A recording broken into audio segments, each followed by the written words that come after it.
प्रिय छात्रों नमस्कार। आप सभी को इस लाइव क्लास में स्वागत है और ये काफ़ी महत्वपूर्ण लाइव क्लास होने वाले हैं। अगर आप क्लास 10th का स्टूडेंट है और बोर्ड एग्जाम देने वाले हैं तो प्लीज़ इस लाइव क्लास को आप अंत तक जरूर देखिए, क्योंकि इस लाइव क्लास में मैं आपको हिस्ट्री का सब्जेक्टिव क्वेश्चन को डिस्कस करूंगा। ठीक है ना, जो बात आपको इस पर लिखा हुआ है ना, इससे कहीं ज़्यादा हम बात को डिस्कस करूंगा, तो प्लीज़ आप लोग इस लाइव क्लास को अंत तक जरूर देखिएगा।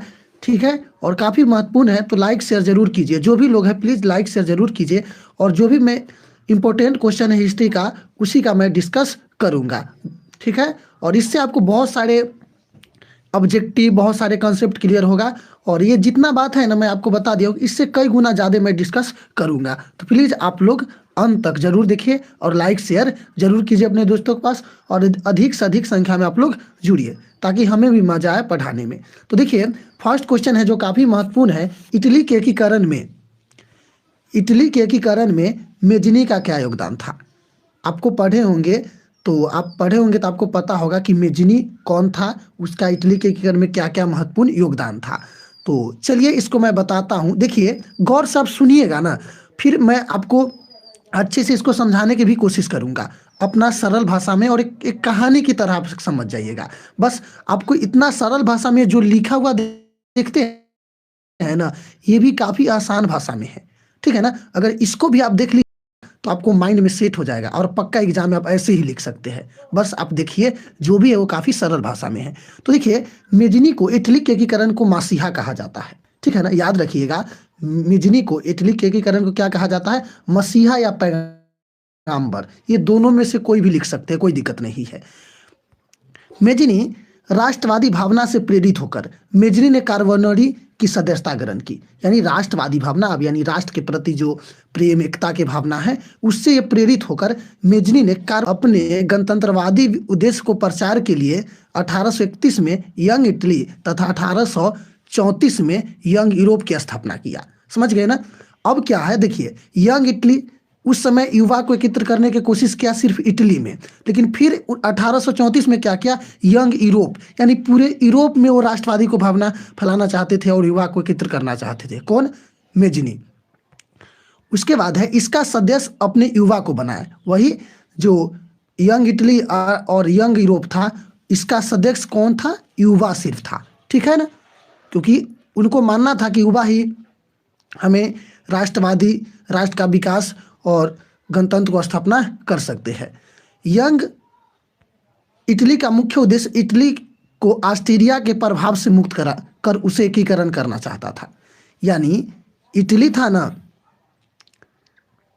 इटली के मुख्य उद्देश्य इटली को ऑस्ट्रिया के प्रभाव से मुक्त कर उसे एकीकरण करना चाहता था। आपको पता है कि इटली के जो एकीकरण में सबसे बड़ी बाधा थी वो ऑस्ट्रिया। जो इसका चांसलर कौन था? मेटरनिक था, जो घोर प्रतिक्रियावादी था। और इटली या जर्मनी, इस दोनों के बीच जो भी एकीकरण होना चाहता था ना, इस दोनों में वो क्या कर देते थे? इसको दबा देते थे। तो ये सबसे बड़ी इसका मुख्य उद्देश्य था कि उसको मुक्त कराना, इसका प्रभाव हटाना। किस पर से? इटली पर, क्योंकि इटली पर किसका प्रभाव था? ऑस्ट्रिया। ऑस्ट्रिया के चांसलर कौन था? मेटरनिक, उसका प्रभाव था। तो इससे इसको मुक्त कराना था। और मेजनी ने 1834 में यंग यूरोप का गठन किया। ये तो मैं यहाँ है इस बात को, तो ये बात आप यहाँ नहीं लिखिएगा, कोई दिक्कत नहीं है। ठीक है ना, यहाँ मैं लिख दिया हूँ। और मेजनी अपने प्रयास में असफल रहा। आपको पता है कि मेटरनिक हमेशा इसको दबा देता था और इसलिए अपने प्रयास में क्या रहा? असफल रहा। लेकिन ये कोशिश बहुत ज़्यादा किया। ठीक है, तो एक बार मैं आपको पढ़ के सुना देता हूँ, जो जिससे आप आसानी से समझिए, और जो भी है ये अपना भाषा में है, याद रखिएगा। मेजनी को इटली के एकीकरण को मसीहा कहा जाता है। राष्ट्र भावना से प्रेरित होकर मेजनी ने कार्बोनरी की सदस्यता ग्रहण की।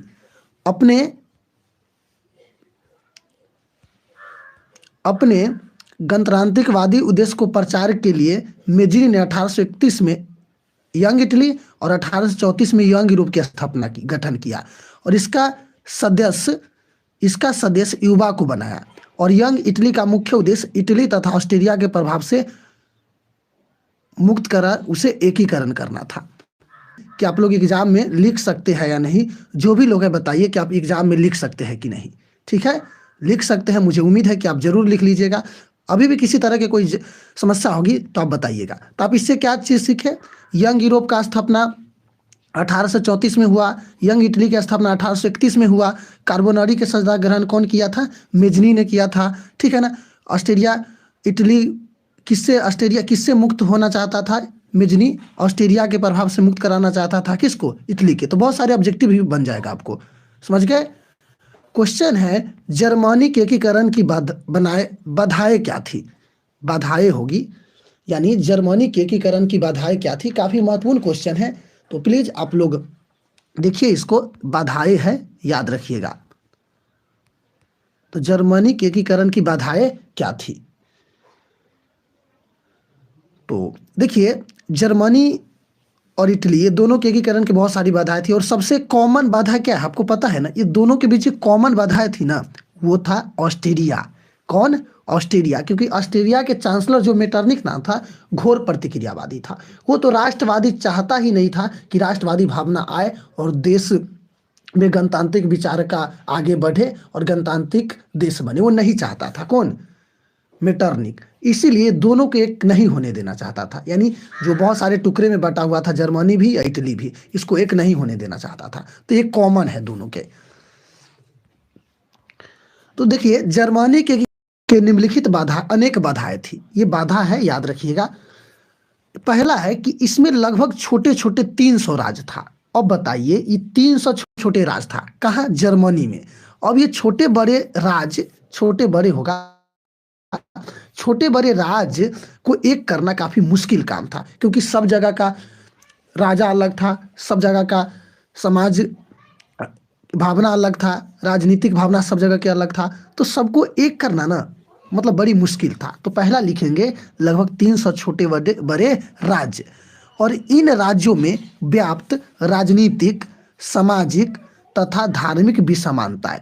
अब क्या था कि तीनों, ये सभी राज्य में, ये जो सभी राज्य थे ना, उसमें राजनीतिक, सामाजिक और धार्मिक विसमानताएं यानी असमानते थे। राजनीतिक भी सेम नहीं था, सामाजिक भी सेम नहीं था, और धार्मिक जो भावना था वो भी क्या था? असमान था। ये सब विचार था ना अलग था, सबका राजा भी अलग था, तो एक नहीं होने देना चाहता था। फिर सबका सामाजिक विचार भी अलग था, फिर धार्मिक मान्यता भी सबका अलग अलग था। कोई किसी धर्म को महत्व देते थे, कोई किसी धर्म को महत्व देते थे। तो इसलिए दूसरा कारण है कि इन राज्यों में व्याप्त राजनीतिक, सामाजिक तथा धार्मिक विसमानताएं। और तीसरा है राष्ट्रवाद की भावना का अभाव। अब बताइए किसी भी देश में जब तक राष्ट्रवाद की भावना नहीं होगा तब तक ये देश में गणतांत्रिक विचार आगे बढ़ेगा, राष्ट्रीय आंदोलन होगा, राष्ट्र के हित में आंदोलन हो पाएगा? नहीं हो पाएगा। क्योंकि किसी भी देश में ना जब तक राष्ट्रवादी भावना नहीं आएगा तब तक उस देश में कोई भी व्यक्ति गणतांत्रिक विचार का समर्थन नहीं करेगा। देश के स्वतंत्र, जैसे अपने देश था, मान लीजिए भारत था, तो भारत के स्वतंत्रता सेनानियों ने क्या किया था? सबसे पहले इसके अंदर राष्ट्रवादी भावना आया, तब ने ये अंग्रेज को विरोध किया और अंग्रेज को खिलाफ आंदोलन किया। जब तक ये भावना ही नहीं रहता तो वो करता नहीं करता, ठीक है। तो ऑस्ट्रेलिया का हस्तक्षेप तथा मेटरनिक की प्रतिक्रियावादी नीति। आपको पता है कि जो ऑस्ट्रेलिया का चांसलर मेटरनिक था वो घोर प्रतिक्रियावादी था। प्रतिक्रियावादी का अर्थ होता है कि वह इटली के, जर्मनी के जो भी बाधा, जो भी अच्छी योजना बनता था उस सबको क्या करता था? ये विरोध करता था, ये कोई अच्छा काम नहीं होने देता था। कौन? मेटरनिक। समझ गए? चलिए क्वेश्चन नंबर नेक्स्ट है राष्ट्रवाद क्या है? राष्ट्रवाद क्या है? आप गौर से देखिए, राष्ट्रवाद काफी महत्वपूर्ण क्वेश्चन है और आपको ये आना चाहिए। राष्ट्रवाद, देखिए राष्ट्रवाद किसी भौगोलिक, सांस्कृतिक व सामाजिक परिवेश में रहने वाले लोगों के बीच प्रेम और एकता की भावना को राष्ट्रवाद कहते हैं। राष्ट्रवाद किसी विशेष भौगोलिक, किसी विशेष, ये नहीं कि पूरे इंडिया में, अगर हाँ आप इंडिया में होकर बिहार में भी अगर सिर्फ बिहार ले लेते हैं तो वहां जो प्रेम और एकता की भावना होगा वो भी क्या कहलाएगा? राष्ट्रवाद कहलाएगा। समझ गए? तो यहाँ वही है कि किसी विशेष भौगोलिक, ये ना कि पूरे पृथ्वी के बात हो रहा है, नहीं, किसी भौगोलिक या सांस्कृतिक व सामाजिक परिवेश में रहने वाले लोगों के बीच प्रेम एकता की भावना को हम राष्ट्रवाद कहते हैं। और देखिए यह राष्ट्रवाद न प्रत्येक देश में काफ़ी महत्वपूर्ण योगदान दिया।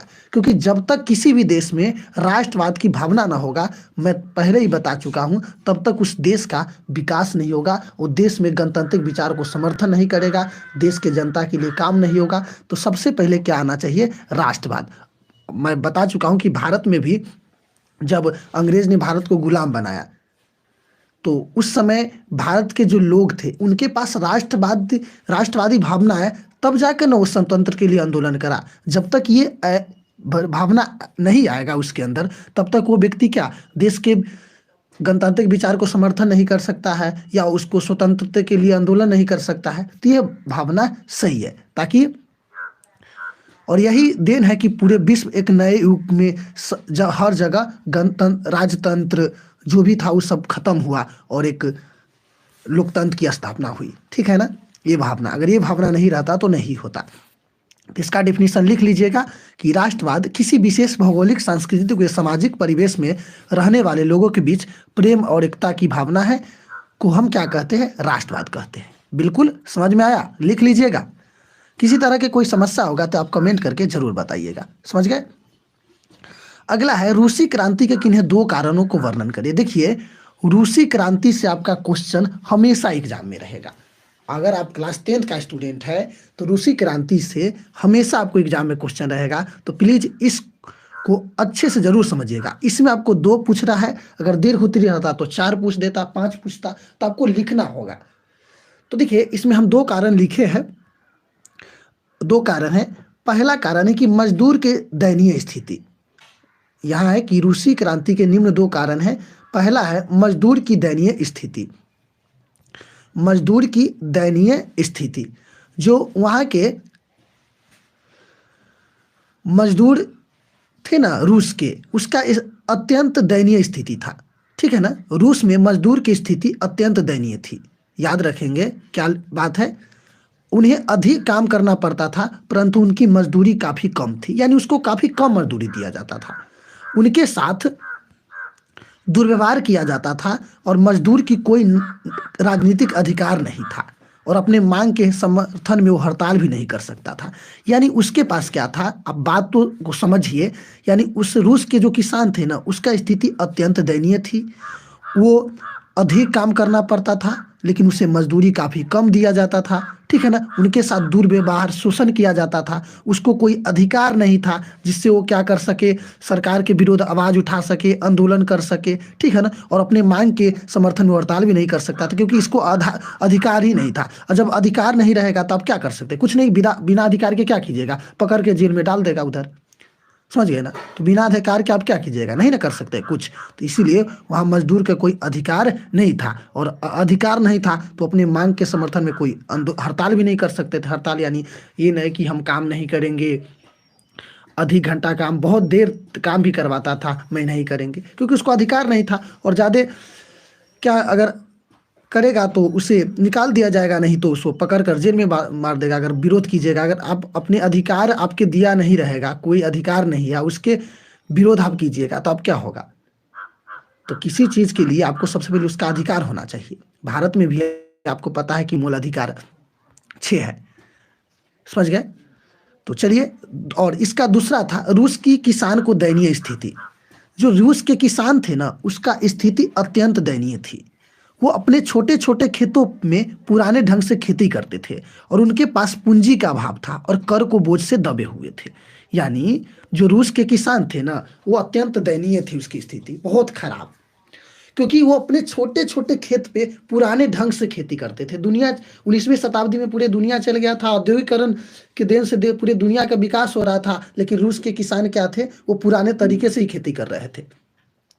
क्यों? क्योंकि उनके पास पूंजी के अभाव था। अगर पूंजी नहीं रहेगा तो आप बड़े बड़े मशीन जो भी है वो कैसे वो खरीदेंगे और उसमें लगाएंगे? और वह करों को बोझ यानी वो टैक्स से दबे हुए थे। एक तो उसे पुराने तरीके से खेती करना पड़ता था, उसके बाद वो टैक्स उससे देना पड़ता था। ठीक है ना? इस कारण वो दबे हुए थे। तो ये याद रखिएगा कि क्या है कि बोलेंगे क्रांति से पूर्व किसान की स्थिति अत्यंत दयनीय थी। वो अपने छोटे छोटे खेतों में पुराने ढंग से खेती करते थे, उनके पास पूंजी के अभाव था और कर के बोझ से दबे हुए थे। काफ़ी सरल भाषा में है, अगर आप 2-3 बार पढ़ लीजिएगा तो आप इसको अच्छे से समझ जाइएगा। तो प्लीज़ आप लोग ज़रूर पढ़िए इसको, जो भी लोग हैं। अगला क्वेश्चन है, अक्टूबर क्रांति क्या है? अक्टूबर क्रांति क्या है, जो काफ़ी महत्वपूर्ण क्वेश्चन है और काफ़ी जो भी क्वेश्चन इसमें काफ़ी महत्वपूर्ण है, तो प्लीज़ आप ज़रूर देखिएगा। अक्टूबर क्रांति क्या है? तो देखिए 7 नवंबर 1917 को बोल्शेविकों ने पेट्रोग्राड, एक जगह था, एक सड़कें थे, याद रखिएगा, कि रेलवे स्टेशन, बैंक, डाकघर, टेलीफोन केंद्र, कचहरी तथा अन्य सरकारी भवनों पर अधिकार कर लिया। कौन? बोल्शेविकों ने।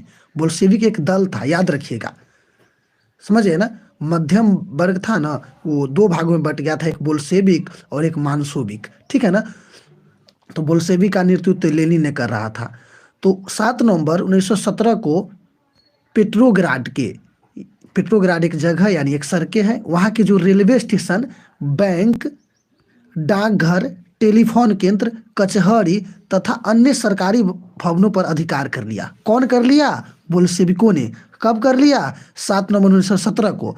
और वहाँ इससे पहले वहाँ शासन जो कर रहा था वो केरेंस्की कर रहा था। तो केरेंस्की वहाँ से भाग गया। केरेंस्की, उसको डर लग गया कहीं हमें पकड़ के मारू नहीं दे, इसलिए वो डरे भाग गया।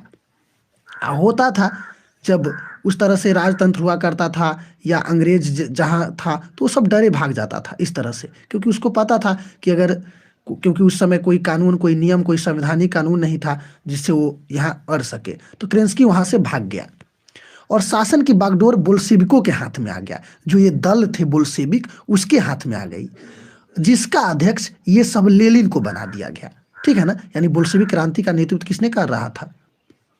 वही लेनिन ने कर रहा था। और इसी क्रांति को हम बोल्शेविक क्रांति या नवंबर के क्रांति भी कहते हैं। इस क्रांति के कौन क्रांति कहते हैं? बोल्शेविक क्रांति या नवंबर की क्रांति भी कहते हैं, ठीक है ना। क्योंकि पुराने कैलेंडर के अनुसार, ये आपको पता है कि ये नए कैलेंडर के अनुसार 7 नवंबर 1917 को हुआ था, पुराने कैलेंडर 25 अक्टूबर 1917 को हुआ था, इसलिए इसको अक्टूबर क्रांति कहते हैं और इसे नवंबर क्रांति भी कहते हैं। तो प्लीज़ आप लोग को समझ में आया होगा कि अक्टूबर क्रांति क्या है। काफ़ी महत्वपूर्ण क्वेश्चन है, समझ गए ना। पुराने कैलेंडर के अनुसार ये भी पूछ देगा कि पुराने कैलेंडर के अनुसार ये कब हुई थी, तो 25 अक्टूबर 1917 को, और नए कैलेंडर के अनुसार 7 नवंबर 1917 को। इसीलिए हम इसे नवंबर के क्रांति भी कहते हैं, अक्टूबर के क्रांति भी कहते हैं और बोल्शेविक क्रांति भी कहते हैं। अक्टूबर की क्रांति क्यों कहते हैं? क्योंकि 7 नवंबर 1917 को हुआ था, सॉरी, ये पुराने कैलेंडर के अनुसार ये 25 अक्टूबर 1917 को हुआ था, इसलिए हम इसे अक्टूबर क्रांति कहते हैं। नवंबर क्रांति इसलिए कहते हैं कि नए कैलेंडर के अनुसार 7 नवंबर 1917 को हुआ था, इसीलिए इसे नवंबर क्रांति कहते हैं। और बोल्शेविक क्रांति इसलिए न कहा कि इस क्रांति का जो कर रहे थे वो दल थे, वो संगठन थे बोल्शेविक, इसीलिए इसे हम बोल्शेविक क्रांति कहते हैं। ठीक, समझ में आया होगा। किसी तरह की समस्या कोई नहीं होनी चाहिए। चलिए क्वेश्चन नंबर 5 देखते हैं। 5 नहीं, ये 6ठा क्वेश्चन है, ठीक है ना। एक राष्ट्रवाद था, वहाँ मैं क्रम नहीं दिया था, तो ये क्वेश्चन नंबर 6 है। और इस तरह से बहुत चीज़ आप समझ जाइएगा। देखिए, और खूनी रविवार क्या है? तो 1950 नहीं, 5 में, याद रखिएगा, 1905 में। कब? 1905 में रूस और जापान में युद्ध हुआ था, समझे? कब? 1905 में। 1905 में रूस और जापान के बीच युद्ध हुआ था और इस युद्ध में रूस एशिया के छोटे से देश जापान से हार गया और इस हार के कारण वहाँ की जनता ने क्रांति कर दी और 9 जनवरी 1905 ईस्वी में लोगों के समूह प्रदर्शन करते हुए सेंट पीटर्सबर्ग स्थित महल, जो राजा के महल था, उनकी ओर जा रहे थे। और जा रहे थे ना, तो जार, जो रूस में सम्राट को क्या कहा जाता है? जार। तो जार की सेना ने इन निहत्थे लोगों पर, निहत्थे मतलब जिसके पास कुछ भी नहीं था, वो खाली हाथे जा रहे थे, सिर्फ यही जा रहे थे, उसे रीजन पूछना चाहता था कि आप इतना छोटे से देश से आप क्यों हार गए। अगर मान लीजिए आप ही भारत में रहते हैं, अगर कोई आपको कमजोर देश आके भारत को अगर दबाएगा तो आप सरकार से सवाल जवाब कीजिएगा ना, कीजिएगा।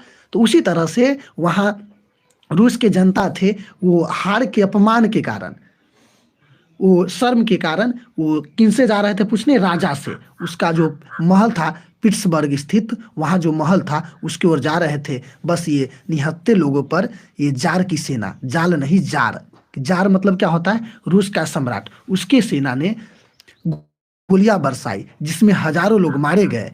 और यह घटना रविवार के दिन हुई थी, इसीलिए इसे हम रविवार को नाम से, खूनी रविवार को नाम से जानते हैं।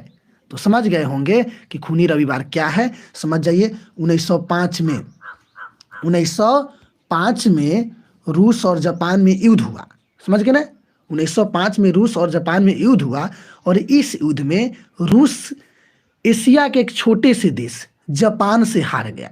और इस हार के कारण वहाँ के जनता ने इसी हार के कारण वहाँ के जनता ने क्रांति कर दी। और 9 जनवरी 1905 ईस्वी में कहाँ, लोगों के समूह किसके पास जा रहे थे, महल, राजा के जो महल सेंट पीटर्सबर्ग स्थित में जो महल थे ना, उनके ओर जा रहे थे। और जा रहे थे तो वहाँ जार की सेना ने निहत्थे लोगों पर, निहत्थे वो खाली जहाते जा रहे थे उस पर गोलियां बरसाई जिसमें हजारों लोग मारे गए। और यह घटना रविवार के दिन हुई थी, इसलिए इसे खूनी रविवार को नाम से जाना जाता है। मैं वादा करता हूं कि आपको ऐसा समझाऊंगा कि दिमाग में घुस जाएगा, और एक कहानी की तरह समझाऊंगा। तो प्लीज़ आप लोग देखते होंगे, और किसी तरह के कोई समस्या हो तो लास्ट में कमेंट कीजिएगा। और लास्ट में मैं ये भी बताऊंगा कि यह पीडीएफ आपको कहाँ मिल पाएगा, ठीक है ना। यह पीडीएफ आप कहाँ से ले सकते हैं ये भी मैं आपको बताऊंगा। तो प्लीज़ आप लोग हमसे जुड़े रहिए और मैं आपको बताऊंगा। आप 1-2 बार इसको पढ़िएगा ना तो आपको समझ में आ जाएगा। तो क्वेश्चन नंबर नेक्स्ट है, यानी 7th है, इसमें 6th है। क्रांति से पूर्व रूसी किसान की स्थिति कैसी थी। क्रांति से पूर्व रूसी किसान की स्थिति कैसी थी। ये रूसी क्रांति के किन्हीं 2 कारण में इस क्वेश्चन को मैं डिस्कस कर चुका हूँ। तो आपको पता होगा कि वहाँ मैं डिस्कस किया हूँ कि क्रांति से पूर्व रूस के किसानों की स्थिति अत्यंत दयनीय थी। वो अपने छोटे छोटे खेतों में पुराने ढंग से खेती करते थे, उनके पास पूंजी के अभाव था और वो करों के बोझ से दबे हुए थे। इतना ही बात आपको लिख देना है, 2 नंबर मिल जाएगा पक्का से। समझ गए ना। तो ये पढ़े थे उस समय। चलिए क्वेश्चन नंबर 7 है, यानी 8 है। नपाम एवं एजेंट ऑरेंज का वर्णन करें। देखिए नपाम है ना, इसके जगह पे रासायनिक हथियार लिखा रहेगा, तो कंफ्यूज नहीं होइएगा। नपाम के जगह क्या रहेगा, रासायनिक हथियार या नपाम बम भी रहता है, ठीक है ना। तो नपाम या रासायनिक हथियार रहेगा तो समझ जाइएगा नपाम यानी रासायनिक हथियार, और एक जहर था एजेंट ऑरेंज, ठीक है ना। तो चलिए दोनों को समझते हैं क्या है।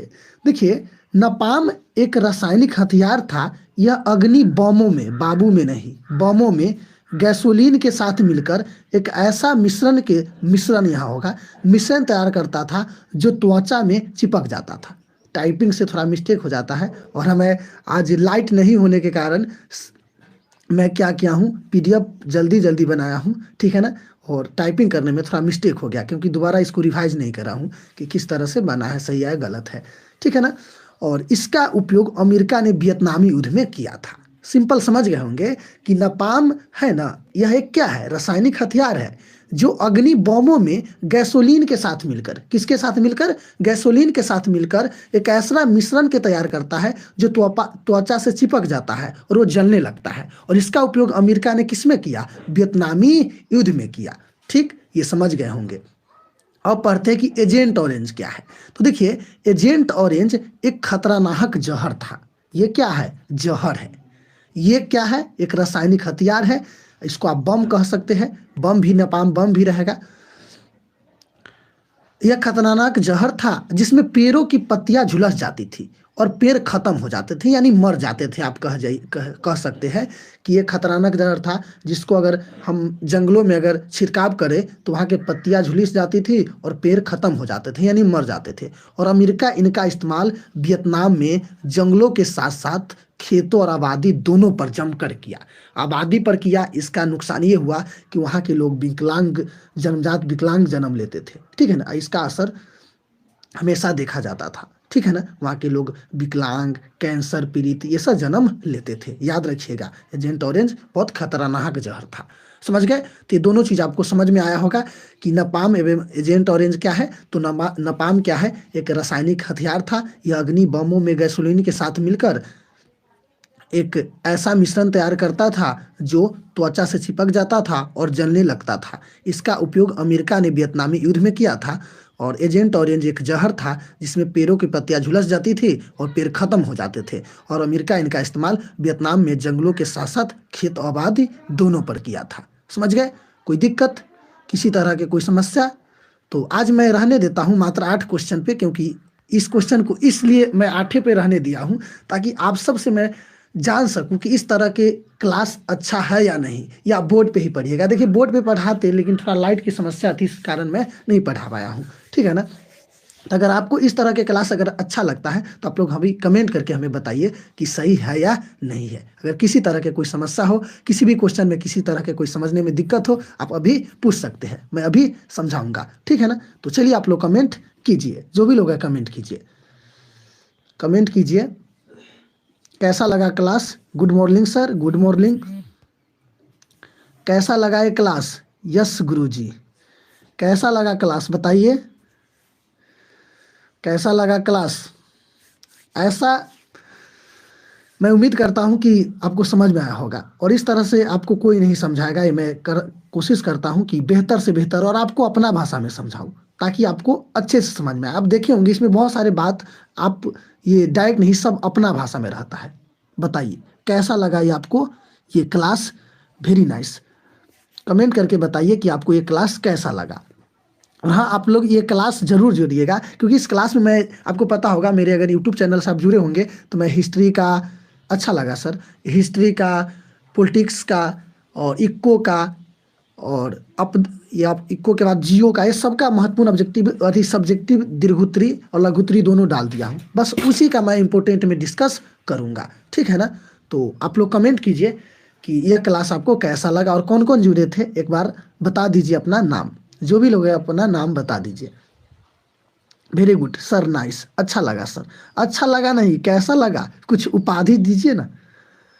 सब हाथ उठाइए। हाथ नहीं, ऑफलाइन क्लास तो नहीं है कि आप हाथ उठा सकते हैं, फिर भी आप इमोजी भेज सकते हैं और बताइए कि आपको क्लास अगर अच्छा लगा तो हाथ उठाइए, और सभी चीज़ आप सभी प्रश्न को समझे हैं। अगर नए बच्चे हो, अगर आप कुछ नहीं जानते हो तो इस क्लास को छोड़िएगा ना तो आप बहुत पछताइएगा, मैं ये कहता हूँ। ठीक है ना? Thank you sir. तो बताइए कैसा लगा ये क्लास, कैसा लगा ये क्लास? चलिए, शिवानी को अच्छा लगा, हाथ उठाई है। और जो भी लोग, प्रियम कुमारी, यस सर, अच्छा लगा। आई एम चंदन, बिल्कुल चंदन, बताओ कैसा लगा है क्लास? आई एम प्रियम, अच्छे से ये देखिएगा, और जिसको पीडीएफ लेना होगा वो हमें कमेंट कीजिएगा, या व्हाट्सअप अगर जिसका नंबर होगा या ग्रुप में होगा, या टेलीग्राम आपको मिल जाएगी इस वीडियो के डिस्क्रिप्शन के नीचे, वहाँ आप जाकर ले सकते। वेरी गुड, अच्छा लगा। तो चलिए, आप इसी तरह से हमेशा जुड़ते रहिए। किसी तरह के अगर कोई डाउट हो तो आप पूछते रहिएगा। समझ गए? और तब तक के लिए आप सभी को जुड़ने के लिए बहुत बहुत धन्यवाद, और आप इसी तरह से हमेशा जुड़िए। तो चलिए, इस लाइव क्लास को यहीं पे ख़त्म करते हैं। जय हिंद, जय भारत।